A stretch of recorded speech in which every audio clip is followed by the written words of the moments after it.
Assalamualaikum warahmatullahi wabarakatuh. Bertemu lagi kita. Jadi hari ni anak-anak berhajat sangat nak buat semprit. Jadi kita ikutilah cara buat semprit cara kami. Jom.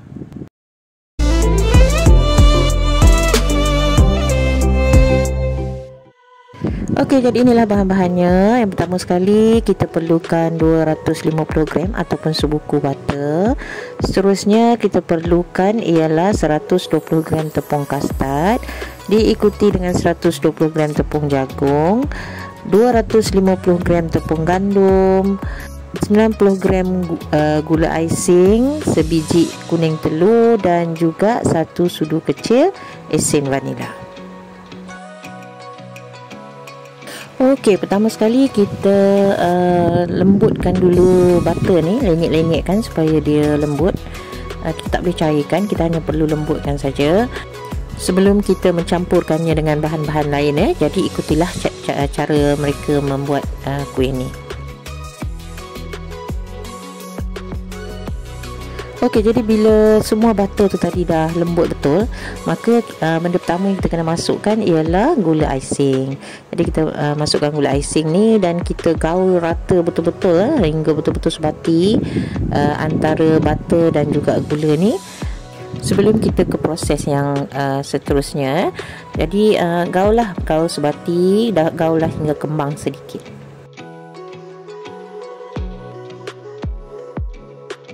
Okey, step seterusnya ialah kita masukkan esen vanila dan juga kuning telur tadi, dan kita gaul lagi hingga esen vanila, kuning telur, gula dan butter tadi betul-betul sebati sebelum kita nak masukkan tepung-tepung kita.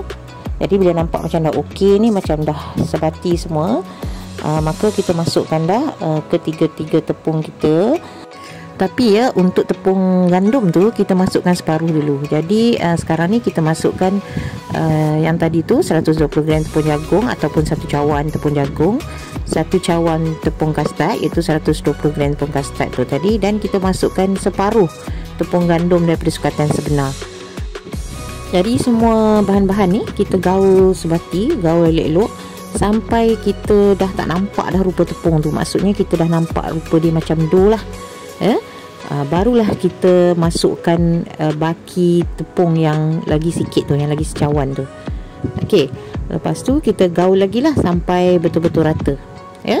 Okey, ikutilah sambil-sambil tu kalau ada yang tak pernah subscribe saya, yang baru pertama kali menonton, insya-Allah video-video saya ada menyediakan proses-proses pembuatan produk dari rumah jadi mohon subscribe, berilah saya sedikit like dan komen lah terima kasih.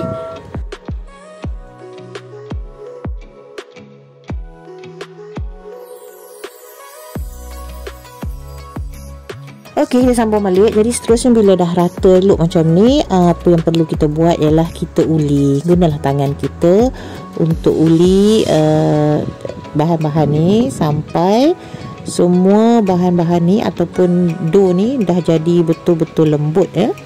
Kita nak hasil yang betul-betul lembut sebab nanti senang kita nak masukkan dia ke dalam acuan untuk kita tekan bentuk semprit tu. Okey, jadi bila rasa macam dah elok lembut, maka apa yang kita perlu buat ialah kita diamkan sekejap dough ni. Kita tutup dan diamkanlah antara 15 minit hingga setengah jam, sekejap macam tu. Lepas tu barulah kita boleh mula menekannya. Okey. Baik, inilah teknik menekan semprit ni lah. Bahagian sini lah yang kita rasa macam susah sikit sebab macam kami masih menggunakan cara lama lah, menggunakan alat yang macam ni. Tapi sekarang ni saya tengok dah ada jual alat yang lebih mudah untuk menekan semprit, tapi kita belum mendapatkan lagi. Jadi kita layan jugalah cara lama macam ni jadi sakit sikit lah tangan. Okey, so jangan lupa kita alas dulu kita punya dulang tu dengan tepung sedikit. Kemudian bila dah selesai kita tekan, hiaslah dengan cherry ke apa-apalah yang kita suka. Dan kemudiannya siaplah dan sedialah untuk kita membakarnya. Jadi semprit ni kita perlu bakar dengan suhu biasa kita buat biskut lah, iaitu lebih kurang 175 darjah Celsius selama lebih kurang 20 minit macam tu. Siap. Okey, so jadilah dah semprit kami sempena Syawal tahun ni. Jadi itulah saja cara membuat semprit cara kami. Jadi kalau anda suka nak ada perasa, tambahlah sedikit perasa ataupun warna untuk bahan semprit tu. Terima kasih kepada anda bersama dengan saya. Sehingga di video lainnya. Assalamualaikum.